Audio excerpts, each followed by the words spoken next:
Viva poong Jesus Nazareno.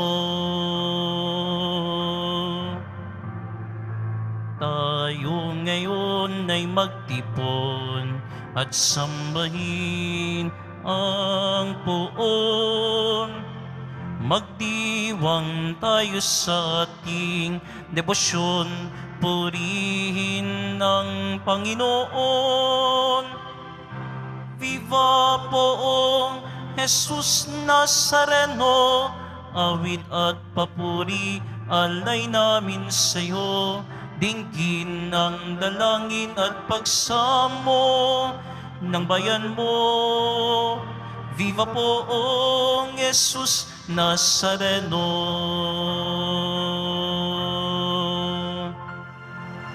Sa ngalan ng Ama, ng Anak at ng Espiritu Santo. Amen. Ang pagpapala ng ating Panginoong Hesukristo, ang pag-ibig ng Diyos Ama, at ang pakikipagkaisa ng Espiritu Santo, naway sumainyong lahat. At sumaiyo rin. Mga kapatid, tinipon tayo bilang kaanib ng angkan ng Diyos, kaya dumulog tayo sa maawaing Panginoong nagpapatawad ng lubos. Sinugong tagapagpagaling sa mga nagsisisi, Panginoon, kaawaan mo kami. Panginoon, kaawaan mo kami. Dumating na tagapag-anyayang mga makasalanan ay magsisi, Kristo, kaawaan mo kami. Kristo, kaawaan mo kami. Nakaluklok ka sa kanan ng Diyos Ama para ipamagitan kami. Panginoon, kaawaan mo kami. Panginoon, kaawaan mo kami. Kaawaan tayo ng makapangyarihang Diyos, patawarin tayo sa ating mga kasalanan, at patnubayan tayo sa buhay na walang hanggan. Amen. Manalangin tayo. Ama naming makapangyarihan, ginagawa mong kami magkaisa ng kalooban. Ipagkaloob mong ang iyong mga utos ay aming mahalin. Ang iyong mga pangako ay hangarin naming tanggapin, upang sa anumang pagbabago sa paligid namin, manatiling matatag ang aming loobin sa tunay na kasiyahang matatagpuan sa iyong piling. Sa pamamagitan ni Jesucristo kasama ng Espiritu Santo, magpasawalang hanggan. Amen. Pagbasa mula sa unang sulat ni Apostol San Pablo sa mga taga-Tesalonika. Tiyak na natatandaan ninyo, mga kapatid, kung paano kami gumawa at nagpagal araw-gabi para hindi kami maging pasanin ni numan, samantalang ipinahayag namin sa inyo ang mabuting balita. Saksi namin kayo at gayon din ang Diyos na kami ay tapat, mabuti at ganap sa pakikitungo sa inyo na mga sumasampalataya. Tulad ng alam ninyo, kami naging parang ama ng bawat isa sa inyo. Pinalakas namin ang inyong loob. Inaliw kayo at hinimok na mamuhay ng tapat sa paningin ng Diyos na humirang sa inyo upang makahati sa kanyang kaharian at kaluwalhatian. Ito pa ang lagi naming ipinagpapasalamat sa Diyos nang ipangaral namin sa inyo ang kanyang salita. Tinanggap ninyo ito bilang tunay na salita ng Diyos at hindi ng tao. Ano pat ang bisa nito'y nakikita sa buhay ninyong mga sumasampalataya. Ang salita ng Diyos. Salamat sa Diyos. Ako'y iyong siniyasat, kilala mo akong ganap. Ako'y iyong siniyasat, kilala mo akong ganap. Saan ako magpupunta upang ako'y makatakas? Sa banal mong espiritu'y hindi ako makaiwas. Kung langit ang puntahan ko, pihong ika'y naroroon. Sa Sheol ay naroon ka, kung dun ako manganganlong. Ako'y iyong siniyasat, kilala mo akong ganap. Kung ako ay makalipad, umiwas na pasilangan, o kaya ang tirahan ko'y ang duluhan ng kanluran, pihong ikaw ay naroon upang ako'y pangunahan. Matatagpo kita roon upang ako ay tulungan. Ako'y iyong siniyasat, kilala mo akong ganap. Kung ang aking pagtaguan ay ang dilim na pusikit, padiliming parang gabi ang liwanag sa paligid, maging itong kadiliman sa iyo ay hindi dilim, at sa iyo yaong gabi parang araw na maningning. Ako'y iyong siniyasat, kilala mo akong ganap.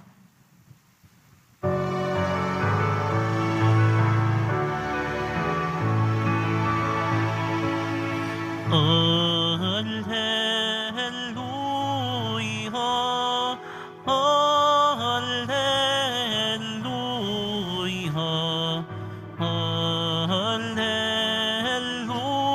Alleluia, Alleluia. Lubos na magtatamasa ng pag-ibig ng Diyos Ama, ang sumunod sa anak niya. Alleluia, Alleluia, Alleluia,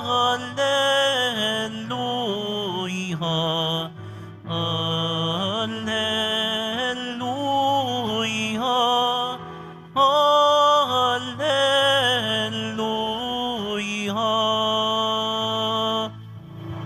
Sumainyo ang Panginoon. At sumaiyo rin. Ang mabuting balita ng Panginoon ayon kay San Mateo. Papuri sa iyo, Panginoon.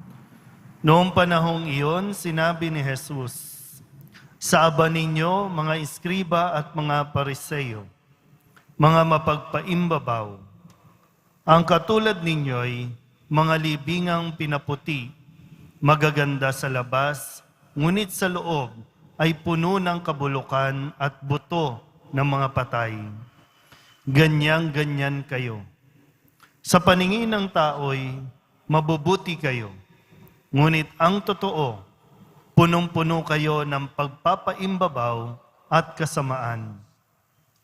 Sa aba ninyo, mga iskriba at mga pariseyo, mga mapagpaimbabaw, ipinagtatayo ninyo ng mga libingan ng mga propeta at ginagayakan ng mga puntod ng mga taong namuhay ng matuwid at sinasabi ninyo, kung kami sana'y nabuhay sa kapanahunan ng aming mga ninuno, hindi namin ipapapatay ang mga propeta. Sa sinabi ninyong iyan, inaamin ninyong kayo'y mga anak na mga nagpapatay sa mga propeta.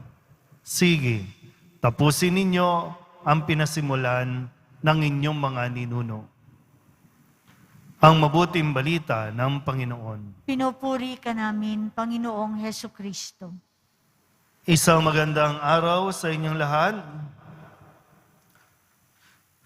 Muli sa pagpapatuloy ng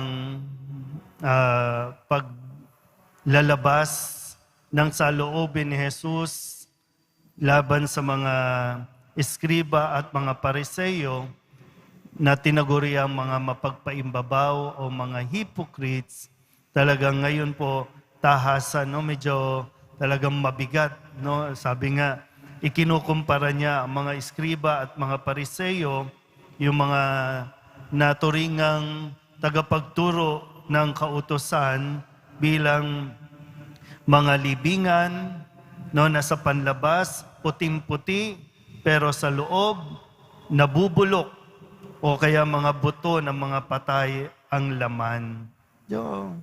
Maganda po itong paanyaya sa atin, no? Na sabi nga po sa Salmon Tugunan, ako'y iyong siniyasat, kilala mo akong ganap. So isang maaari natin itong kunin bilang pagsusuri ng ating mga sarili. Kung tayo ba, baka no, minsan sabi nga sa mga lingwahe ngayon, hindi natin nalalaman, mga nagiging ipokrito at ipokrita na tayo sa ating pagiging deboto o sa ating paglilingkod sa Poong Jesus Nazareno, na kadalasan di natin alam, ginagamit na natin ang ating pagiging relihiyoso, ginagamit na natin ng Nazareno para lamang kumita at hindi tayo ang nagpapagamit sa Nazareno. Nako-cover up lang. No? Ang dami nating activities, dami nating ginagawa, pero ang paanyaya nga, no? Siya sa atin. Kasi sa Diyos, walang makaliligtas. Alam niya kung ano ang motivation natin. Alam niya kung saan tayo nanggagaling, kung bakit nga ba tayo naglilingkod, bakit nga ba tayo pupunta ng simbahan. So, pwedeng suriin natin, no? Tayo ba na laging nagsisimba? Kayo po na lagi nasa online? No, baka pwede rin makita, no, na sabi natin, alagad tayo ni Kristo, pero numero 1 tayong nagtatanggol sa mga taong nagpapahirap, sa mga taong nangungurakot, sa mga taong gustong sumira ng buhay pamilya, tapos sasabihin mo, palasimba ka, linggo-linggo nagsisimba, nagdarasal, pero hindi mo naman maipagtanggol ang buhay, mag-asawa, buhay pamilya, baka isang nga tayo sa pwedeng masabihan na mapagpaimbabaw. Puro panlabas lang. Kanina po sa aming programa sa Radio Veritas, ang napag-usapan po namin ay yung tungkol sa isinusulong na divorce. Gusto na naman nilang isulong ang divorce kasi ang sabi nila, tayo na lang ang bansang walang divorce. Bakit tayo maiinggit na tayo na lang? Di ba pwedeng sila ang mainggit dahil hanggang ngayon nananatili tayo na pinangahawakan natin na kailangan maging matibay ang pamilya. Bakit gustong sirain? Pero ang isa nga nakakalungkot, marami sa mga Katoliko ang laging nagsisimba, nagro-rosaryo, nagnunubina, pero okay sa kanila, sige, mag-divorce. Okay sa kanila magkaroon ng abortion, okay sa kanila magkaroon ng same-sex marriage. Pero pagdating sa loob ng simbahan, kung makaluhod, ganap. Kung makapagrosaryo, ganap. Huh? So, sa salita ng Poong Nazareno, pagiging ipokrito yon. Pagiging pakitang tao lang ang ating pagdidibusyon. At ayaw ng Diyos, ayaw ni Jesus, na tayo po ay manatili sa ganitong uri ng pag-iisip, sa ganitong uri ng pamumuhay, kasi ikakasira natin ito. Hindi lang niya basta sinasabihan ng mga iskriba at pariseyo o mga nakikinig sa kanya dahil galit siya, kundi gusto niya tayong mailayo sa mas matinding kapahamakan. Pag sinira natin ang pamilya sa kung paano ito dinisenyo ng Diyos, kapahamakan yan. Kasi ang Diyos perpekto. Ang tao, laging mayroong kahinaan at pagkukulang. So, saan tayo pupulutin? Kaya nga, nananawagan tayo sa mga mambabatas natin. Di ba? Matatalino, mga nasa postura, maayos. Pero baka iba yung kalooban. Ganun din, para sa lahat po. Para maging sa aming mga pari. No, sabi ko nga, baka mamaya, asymptomatic na tayo. Hindi natin alam, tayo ang nakakasira sa buhay ng bawat isa. Asymptomatic tayo. Hindi natin alam, tayo ang sumisira sa kinabukasan ng mga susunod na henerasyon. Kung sa usapin ng divorce, hindi divorce ang solusyon para maging maligaya ka. Kailangan mong suriin ang iyong sarili. Baka may problema mentally, psychologically, emotionally, physically. Baka doon may problema. Hindi yung pag-divorce, hiwalay, susunod na taon kasal, pag-ayaw na, hiwalay na naman, hanap na naman ng iba. Sa mga gustong makipaghiwalay lang kayo. pero wag niyong daanin sa papel. Wag niyong isuko ang inyong karapatan. Wag niyong isuko ang inyong kaligayahan.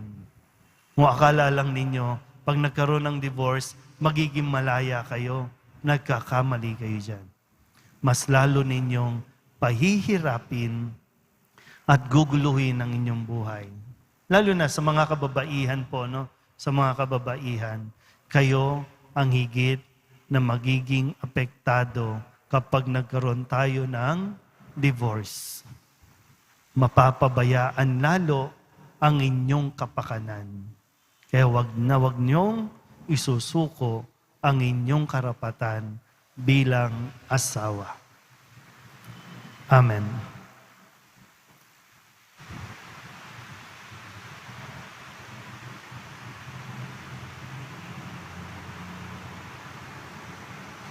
Minamahal ko mga kapatid, hilingin natin sa Panginoon na tulungan tayong maging tapat sa ating mga kilos. Ang ating itutugon, Panginoon, basahin mo ang aming mga puso at tugunin mo kami.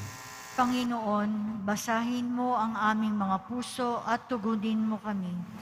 Sa ating buhay bilang bayan ng Diyos, naway matugunan natin ang mga hamon ng Ebanghelyo sa pamamagitan ng ating tapat na pagsaksi.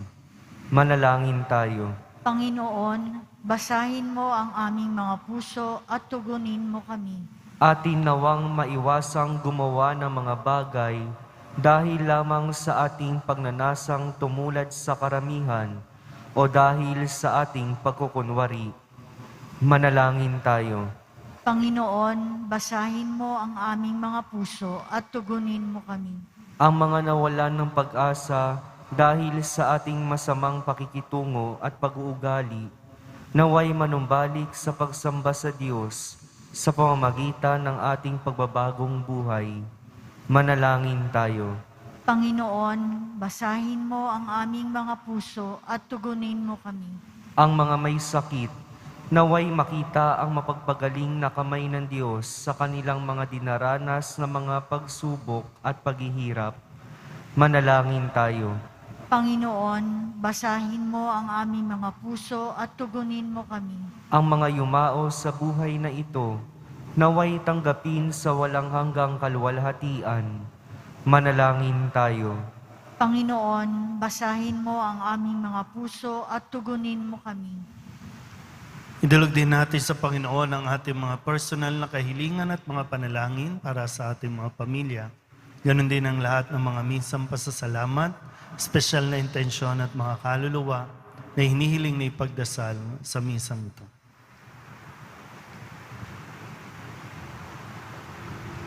Ang lahat ng ito hinihiling namin sa ngalan ni Kristong aming Panginoon. Amen.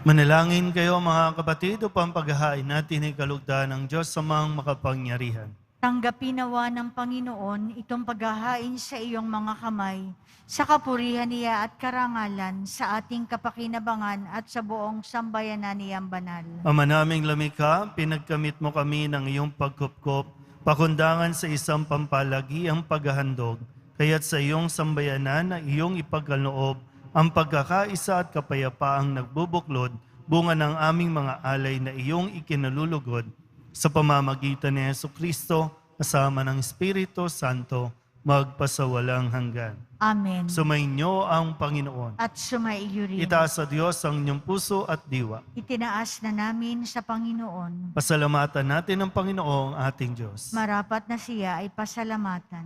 Ama naming makapangyarihan, tuningang marapat na ikaw ay aming pasalamatan. Sa iyong paglingap at kagandahang loob, ang tao'y nilikha mo at pinangasiwa sa sansinukob. Sa hangad mong siya'y iwastong lubos, siya'y pinagdusa mo sa kanyang pagtalikod. Sa iyong paggiliw, iyong ipinahintulot na makabalik siya sa pamamagitan ng Kristo Jesus. Kaya kaysa ng mga anghel na nagsisiawit ng papuri sa iyo, nang walang humpay sa kalangitan, kami nagbubunyi sa iyong kadakilaan. Santo, Santo, Santo, Panginoong Diyos ng mga hukbo, napupuno ang langit at lupa ng kadakilaan mo, o sana sa kaitaasan. Pinagpala ang naparirito sa ngalan ng Panginoon, o sana sa kaitaasan. Ama naming banal, ikaw ang bukal ng tanang kabanalan. Kaya't sa pamamagitan ng iyong Espiritu, gawin mong banal ang kaloob na ito upang para sa aming maging katawan at dugo ng aming Panginoong Hesukristo. Bago niya pinagtiis ang kusang loob na maging handog, hinawakan niya ang tinapay, pinasalamatan kaniya, pinaghati-hati ni iyon, iniabot sa kanyang mga alagad at sinabi, tanggapin ninyong lahat ito at kanin, ito ang aking katawan na ihahandog para sa inyo.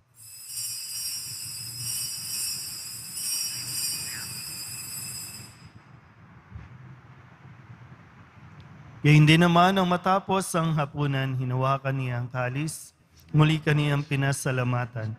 Iniabot niya ang kalis sa kanyang mga alagad at sinabi, tanggapin ninyong lahat ito at inumin. Ito ang kalis ng aking dugo, ng bago at walang hanggang tipan. Ang aking dugo na ibubuhos para sa inyo at para sa lahat, sa ikapagpapatawad ng mga kasalanan. Gawin niyo ito sa pag-alaala sa akin.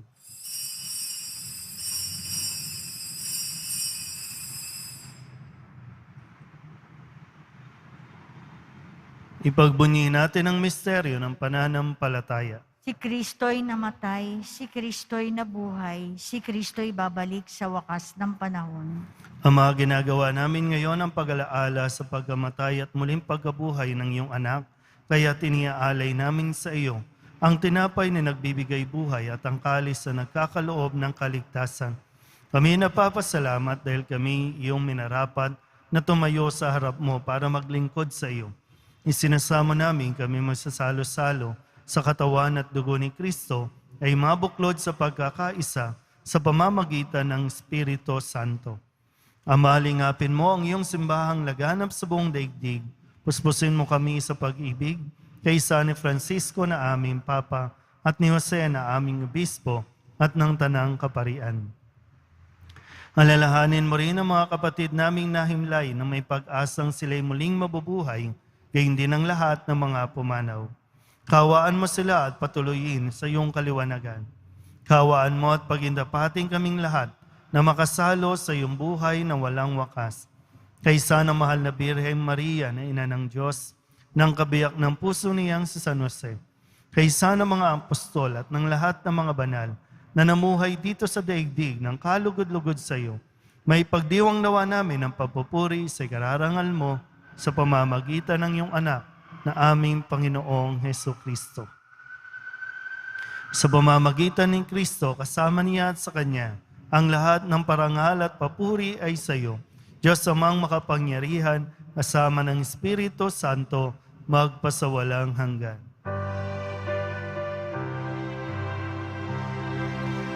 Amen, amen, amen, amen.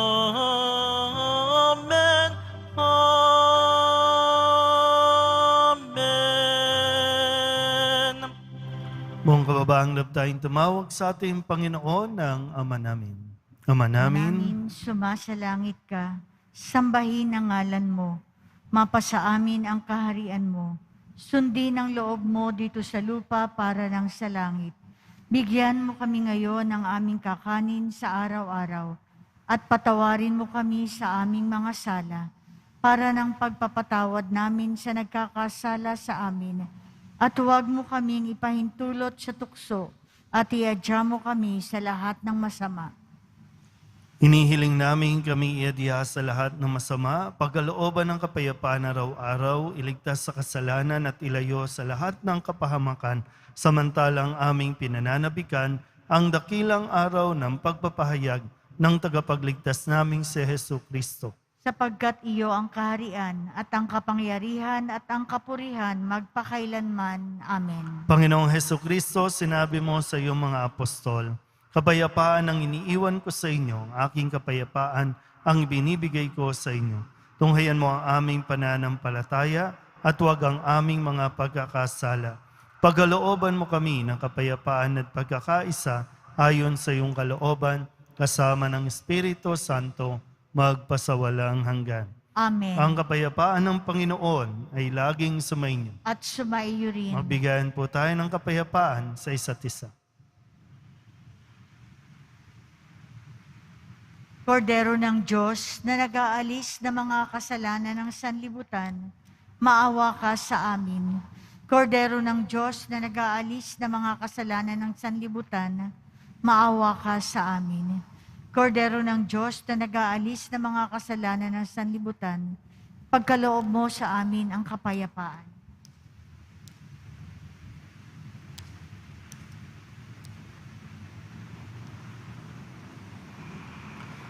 Ito ang kordero ng Diyos. Ito ang nag-aalis ng kasalanan ng sanlibutan. Mapalad ang mga inaanyayahan sa kanyang piging. Panginoon, hindi ako karapat-dapat na magpatuloy sa iyo, ngunit sa isang salita mo lamang ay gagaling na ako.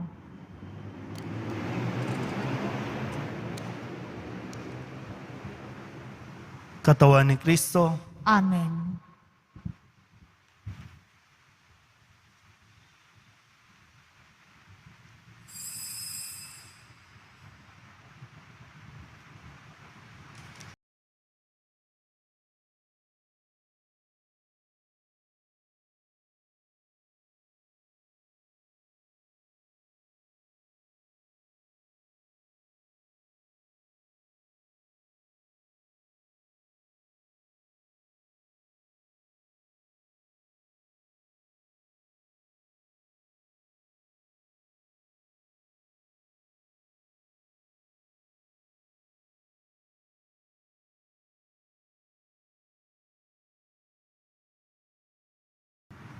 Ama naming mapagmahal, lubusin mo sa amin ang kagalingang bigay ng iyong pag-ibig na ngayon ipinagdiriwang at kami naway magkaroon ng ganap na kaunlaran upang sa lahat ng aming pinagkakaabalahan, ikaw ay aming mabigyang kasiyahan sa pamamagitan ni Jesucristo kasama ng Espiritu Santo magpasawalang hanggan. Amen.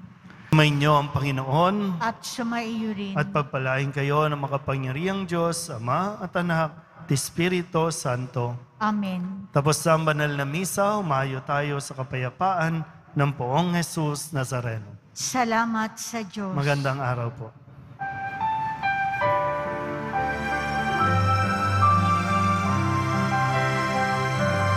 Nuestro Padre Jesus Nazareno, sinasamba ka namin, pinipinto ka namin, aral mo ang aming buhay at kaligtasan. Nuestro Padre Jesus Nazareno, iligtas mo kami sa kasalanan. Ang krus mong kinamatayan ay sagisag ng aming kaligtasan. Nuestro Padre Jesus Nazareno, dinarangal ka namin. Nuestro Padre Jesus Nazareno, nilulwalhati ka namin. Nuestro Padre Jesús Nazareno, dinarangan ka namin. Nuestro Padre Jesús Nazareno, nilulwalhati ka namin.